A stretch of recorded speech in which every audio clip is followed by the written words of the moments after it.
أجي ونعاود لكم اليوم واحد القصة عظيمة وقعت شحال هادي. قصة فيها معارك وفيها معجزات وفيها أبطال. قصة غيرت مجرى التاريخ وتذكرات في القرآن الكريم. يلا ندخلوا لعمق هاد الملحمة ديال الإيمان.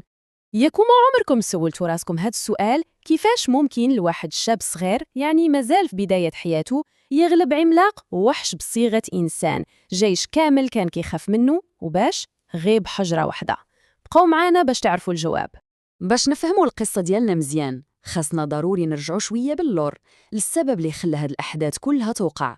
بنو إسرائيل كانوا كيعيشوا في واحد الفترة كحلة، فترة ديال الضعف والتشتت من بعد ما بعدوا على طريق الله سبحانه وتعالى، وهاد الشي خلاهم لقمة سهلة للأعداء ديالهم.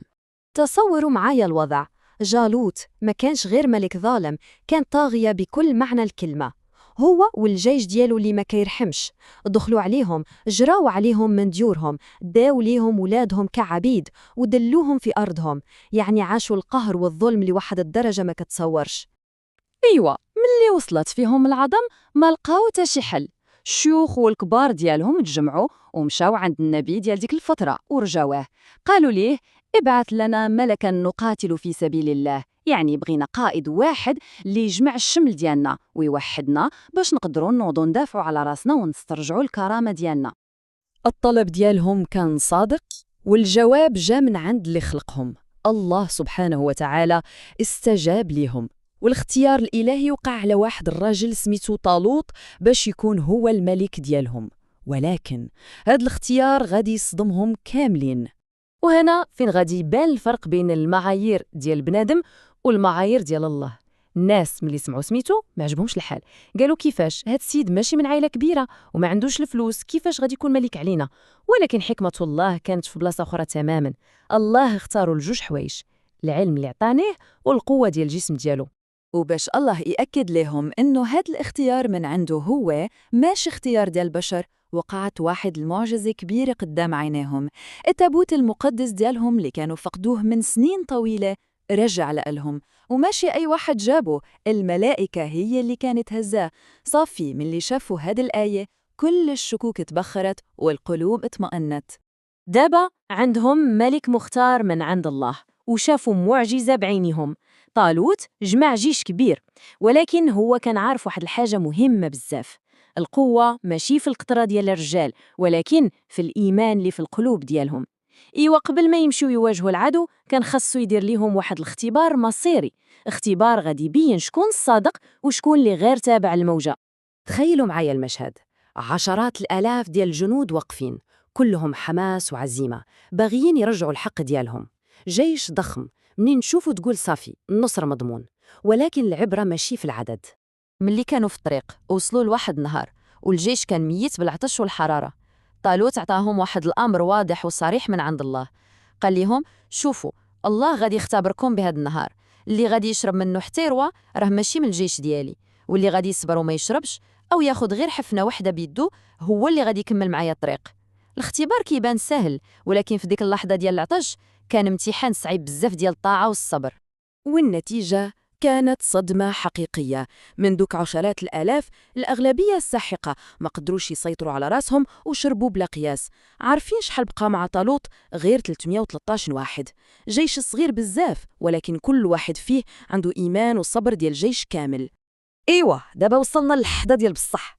هاد الجيش الصغير ديال 313 مؤمن وصلوا لأرض المعركة ولقاو راسهم واقفين قدام الجيش الجرار ديال جالوت، جيش ضخم مدجج بالدروع والسيوف. المعركة هنا ما بقاتش بين جيش وجيش، ولات بين الإيمان المطلق والقوة المادية. وهنا فين غادي يظهر واحد البطل اللي حتى واحد ما كان دايرو في الحساب. قبل ما تبدا الحرب خرج داك العملاق جالوت وبدا كيغوت بصوت كيخلع الارض، كيتحدى وكيقول شكون فيكم فيه النفس يجي يواجهني. الجيش الصغير ديال طالوت تجمد في بلاصتو بالخلعه، شكون غادي يقدر يواجه هاد الوحش؟ ولكن فجأة من وسط الصفوف خرج شاب صغير كان راعي ديال الغنم، سميتو داود. شوفوا معايا هاد المنظر، من جهة جالوت عملاق كله حديد ودرع، ها السيف كبير، ومن جهة أخرى داود شاب صغير ما لابس لا درع لا والو، في دو غير المقلاع اللي كيستعملوا مع الغنم، وقلبه عامر بالإيمان بالله. داود تقدم بكل هدوء وثقة، جبد حجرة ملساء وحطها في المقلاع ديالو، جالوت كان كيشوف فيه وكيضحك عليه، كيستهزأ به، ولكن داود كان مركز تماما، دور المقلاع ديالو بكل قوة وطلق الحجرة طارت في الهواء بواحد السرعة ودقة خيالية ومشات نيشان للبلاصة الوحيدة اللي ما كانش مغطيها الدرع عند جالوت بين عينيه. وبضربة وحدة داك الجبل ديال القوة اللي كان واقف، داك الطاغية اللي كان كيخلع كل شي، طاح على وجهه للأرض ميت. جالوت تهزم بحجرة وحدة من عند شاب صغير مؤمن. هاد القصة العجيبة ماشي غير حكاية قديمة كنعاودوها وصافي، لا، هادي فيها كنوز ديال الحكمة، دروس عظيمة اللي باقا صالحة لينا حتى اليومنا هذا في حياتنا. يلا نشوفوا مجموعين شنو نقدروا نتعلموا من هاد الملحمة. أول درس هو أن القوة الحقيقية ماشي في العدد. حفنة قليلة ديال الناس المؤمنين والصادقين تقدر تغلب جيوش كبيرة. تاني درس هو أن المعايير ديال الله ماشي هي ديالنا، حنا كنشوفوا الفلوس والنسب، والله كيشوف العلم والإيمان والقلوب. والدرس الثالث وهو أهم واحد، الإيمان بالله والثقة فيه هو أقوى سلاح ممكن يكون عندك، هو المقلاع اللي في يد كل واحد فينا. وهادشي كامل كيخلينا نسولو راسنا واحد السؤال مهم.